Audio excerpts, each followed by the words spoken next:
నమస్తే.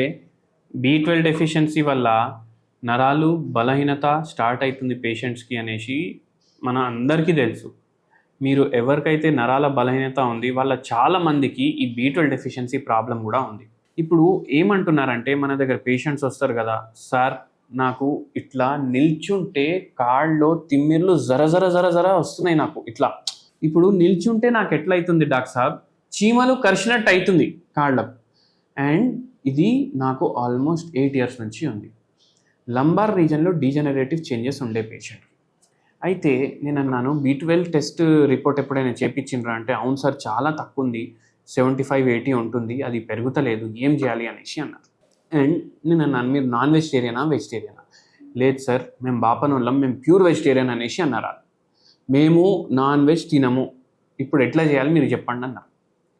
అయితే నేను వాళ్ళకు చెప్పిన, B12 డెఫిషియన్సీ ఉంటే ఏమవుతుందంటే ప్రాబ్లం, ఈ నరాలు అయితే డ్యామేజ్ అవుతాయి. ఎందుకు డ్యామేజ్ అవుతాయి? మనకు బ్లడ్ కూడా సరిగా ప్రొడ్యూస్ కాదు. ఎందుకు? రెడ్ బ్లడ్ సెల్స్ ప్రొడ్యూస్ అవ్వడానికి, హిమోగ్లోబిన్ లెవెల్ చూసుకుంటాం కదా మనం, అది కరెక్ట్ ఉండడానికి మనకు B12 చాలా అవసరం. అదే కాకుండా DNA సింథసిస్కి కూడా B12 అవసరం. ఇప్పుడు చిన్న చిన్న కణాలు తయారవుతాయి డైలీ మన బాడీలో, అవి కరెక్ట్గా తయారవ్వడానికి మనకు B12 కావాలి. అది కరెక్ట్ తయారైతేనే, బాడీలో ప్రాపర్ బ్లడ్ ఉంటేనే, ప్రాపర్ ఆక్సిజన్ ఉంటేనే మన నరాలు హెల్తీ ఉంటాయి. సో మైలిన్ షీట్ డ్యామేజ్ ఏదైతే అవుతుంది నరాల బలహీనతలో, దానికి కూడా ఇది ఒక కారణం డెఫిషియన్సీ. మళ్ళా రక్తం తక్కువ ఉండడం, ఆయాసం రావడం. మీరు చూడండి, ఇప్పుడు నాన్ వెజ్ అయితే తింటే మనకు అయిపోతుంది, కానీ వెజిటేరియన్ చాలా తక్కువ సోర్సెస్ ఉన్నాయి. అయితే ఇప్పుడు ఏం చేయాలి అది నేను మీ అందరికీ చెప్తాను. మీరు ఏం చేయండి అంటే, డైలీ మీరు 50 గ్రాములు పన్నీర్ తీసుకోండి. ఎన్ని గ్రాములు? 50 గ్రాములు పన్నీర్ తీసుకోండి. అది చిన్న చిన్న చిన్న చిన్న పీసుల్లో కట్ చేసుకోండి. చిన్న చిన్న పీసుల్లో కట్ చేసుకొని ఒక ప్యాన్ తీసుకోండి. దాంట్లో కొద్దిగా ఆవు నెయ్యి యాడ్ చేయండి. ఆవు నెయ్యి యాడ్ చేసి దాంట్లో మీరు ఇది డ్రై రోస్ట్ లాగా కొంచెం ఆవు నెయ్యి వేసుకోండి, ఎందుకంటే అది స్టిక్ కావద్దు. దాన్ని రోస్ట్ చేయండి. రోస్ట్ చేసేటప్పుడు దాని మీద జర మిరియాల బుక్ని వేయండి, కొంచెం ఉప్పు వేయండి. ఇవి రెండు చేస్తే మీకు ఏమవుతుందంటే, మీకు B12 వెజిటేరియన్ సోర్స్ నుంచి మీ బాడీ లోపలికి పోతుంది.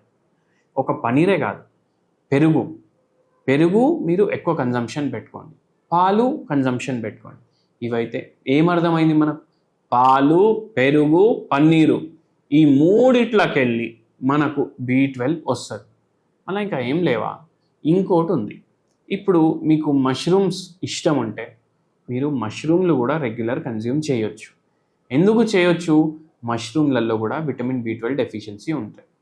ఈ పేషెంట్కి కూడా ఇవి ఇచ్చినాము. B12 డెఫిషియన్సీని కొంచెం కంట్రోల్లో తీసుకురావడానికి హెల్ప్ చేసింది. మళ్ళీ దాంతోపాటు మనం ఈ పేషెంట్కి హోమియోపతి మందులు కూడా ఇచ్చినాము. హోమియోపతి మందులు ఏం చేసినాయి? ఈ పేషెంట్కి నరాల బలహీనత తగ్గించడానికి హెల్ప్ చేసినాయి. మళ్ళీ దాంతోపాటు ఈ పేషెంట్కి నిద్ర సరిగా లేకుండే, నిద్ర కూడా సరిగా రావడం స్టార్ట్ అయింది.